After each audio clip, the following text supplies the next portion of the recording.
حضرت صلی اللہ علیہ وسلم پر درود شریف بھیجنے کے اتنے فضائل احادیث میں آئے ہیں کہ ان سے ایک مستقل کتاب تیار ہو سکتی ہے، اور بہت سے علماء نے اس پر مستقل کتابیں تصنیف فرمائی ہیں۔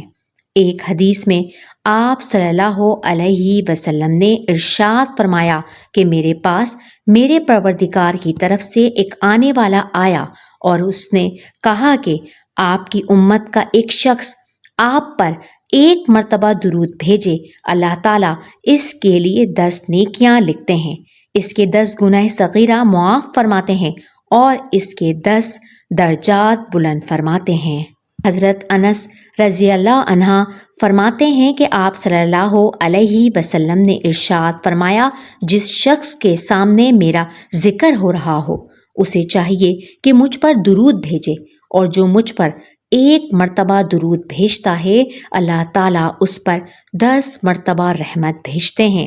درود شریف میں سب سے افضل درود ابراہیمی ہے جو نماز میں پڑھا جاتا ہے، اور سب سے مختصر صلی اللہ علیہ وسلم ہے۔ اس سے بھی درود شریف کی فضیلت حاصل ہو جاتی ہے۔ جب آپ صلی اللہ علیہ وسلم کا نام میں لکھا جائے تو پورا جملہ صلی اللہ علیہ وسلم لکھنا چاہیے، صرف صاد لام عین میم یا صاد لکھنا کافی نہیں ہے۔